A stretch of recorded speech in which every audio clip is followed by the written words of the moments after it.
नमो बुद्धाय जय भीम साथियों, मैं प्रदीप बोध और आप चैनल देख रहे हैं मॉन्क मिशन। आज हम महाकरुणा बुद्ध विहार में आए हुए हैं और आज हमारे साथ हैं भंते भदंत महानाम महाथेरा जी। आइए हम इनसे बात करते हैं। भंते जी वंदन। भंते जी, एक चीज़ बताइए हमें, ये प्राणी हिंसा क्या होती है और इससे हम किस तरीके से बच सकते हैं और ये कितने प्रकार से हो सकती है?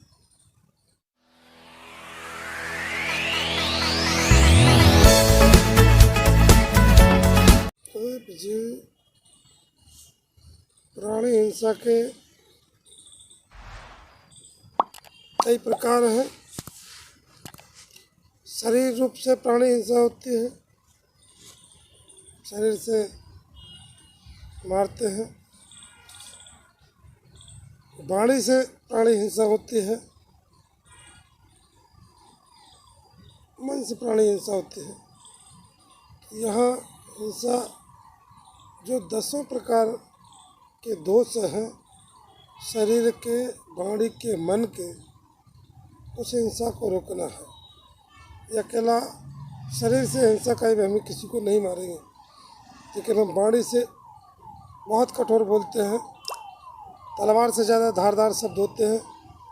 जो आदमी एक बार बोल दिया जाए दोबारा उससे बोलने को राज़ी नहीं होता, तो भी वो भी वाणी से हिंसा है। और मन से मानसिक तौर पे इतनी भारी पीड़ा वेदना दे दी जाए उसको कि वो कराहे उठे।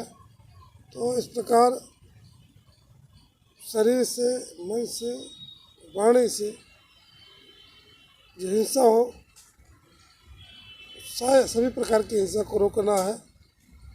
ये तथागत सम्यक संबुद्ध ने सिखाया है कि अगर रोकना है वास्तव में तो अपने शरीर को, मन को, वाणी को सब प्रकार से रोकना पड़ेगा। तभी जो पंचशील का पहला शील है उसका सही मायने अब ये अर्थ है प्राणों की रक्षा।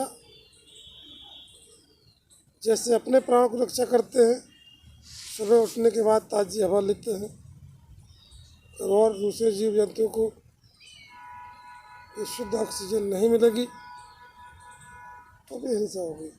तो जिस प्रकार हम अपने प्राणों की रक्षा करते हैं, वैसे हर प्राणों की, जिसमें प्राण है उसकी रक्षा करना ये हमारा दायित्व है। यही शील का कहना है। अगर हम अपने प्राणों की रक्षा करने के लिए सबसे कहते हैं कि आप अपने प्राणों की रक्षा करें, सुबह सुबह उठ के, और वहीं दूसरे के प्राणों को हारने का काम करते हैं। किस उद्देश्य से?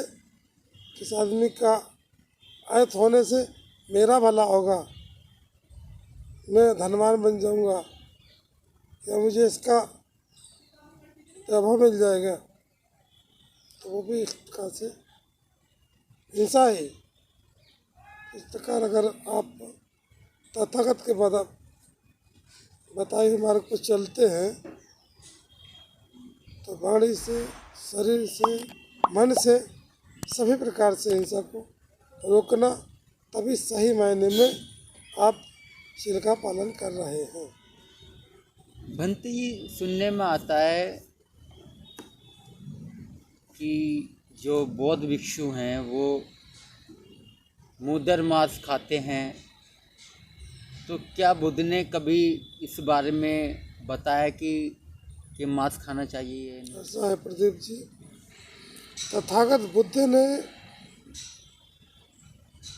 84,000 जो स्कंद जिसको कहते हैं, 84,000 उपदेश हैं, जिनमें 82,000 तथागत भगवान बुद्ध के हैं और 2,000 भिक्षुओं के हैं। ऐसा कहीं पे नहीं कहा कि खाना चाहिए या नहीं खाना चाहिए। एक समय तथागत बुद्ध एक ग्राम में थे, वहाँ एक आमगंध नाम से एक सन्यासी रहते थे। तो वो किसी भी कीमत पर ऐसा भोजन नहीं करते थे। एक समय आए, उन्होंने कहा भगवान बुद्ध से, आपके सन्यासी तो जो पात्र में आ जाता है वो खा लेते हैं।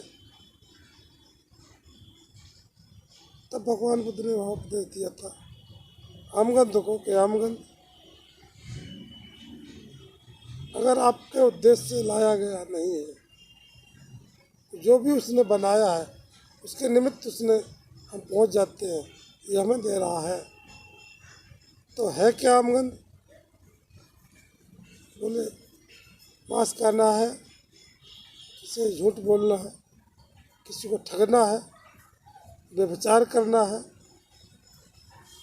दुराचार से दूर रह करके सदाचार का जीवन जी रहे हैं, तो मांस भोजन नहीं है।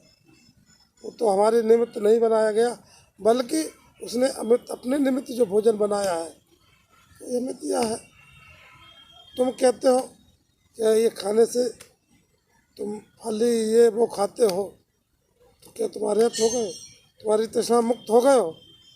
जब तथागत ने ऐसा क्वेश्चन किया, उनको जवाब नहीं आया।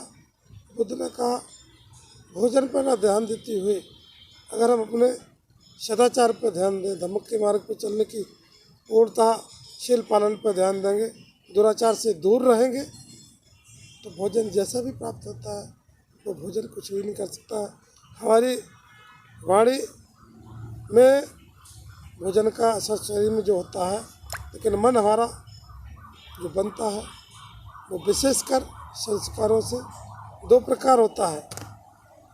एक दो शब्द है, एक संस्कार है और एक अहंकार है।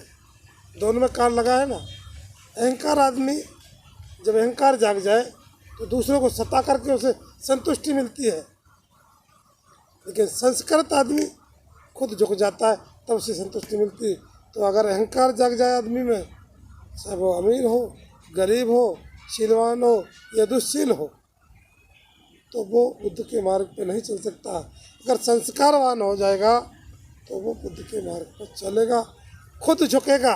अगर वो झुकेगा तो दूसरे को भी झुकाना जानता है, क्योंकि वो झुकना जानता है। आपने देखा होगा अक्सर जो पेड़ फलदार होते हैं, चाहे बेर का हो, चाहे आम का हो, चाहे अमरूद का हो, वो झुक जाते हैं अक्सर। और उन पेड़ों में ही आप देखे होंगे बच्चे डेल मारते हैं फल प्राप्त करने के लिए। तो जो संस्कारवान लोग होते हैं उन्हें लोग झुकाने का प्रयास करते हैं, वो झुक ही जाते हैं। लेकिन ये संस्कारवान आदमी झुकाना भी जानता है, झुकना भी जानता है। और अहंकार वाला आदमी दूसरे को दुख देता, खुद भी दुख पाता, क्योंकि दूसरे का दुख देने का मतलब खुद क्रोधी होना पड़ेगा, तब दूसरे को क्रोधित होने के लिए, दुख देने के लिए तैयार होगा। तो तथागत का जो मार्ग है, खुद सुखी बने और दूसरे को सुखी बनाए, यही बुद्ध का मार्ग है। साथ ही जिस तरीके से अभी आपने भंते जी की बात सुनी, आपको कैसी लगी कमेंट बॉक्स में ज़रूर लिखें। और हमारा ये चैनल धर्म प्रचार प्रसार के लिए बनाया गया है, और इस चैनल को सब्सक्राइब करें, शेयर करें इस वीडियो को ज़्यादा से ज़्यादा। नमो बुद्धाय, जय भीम।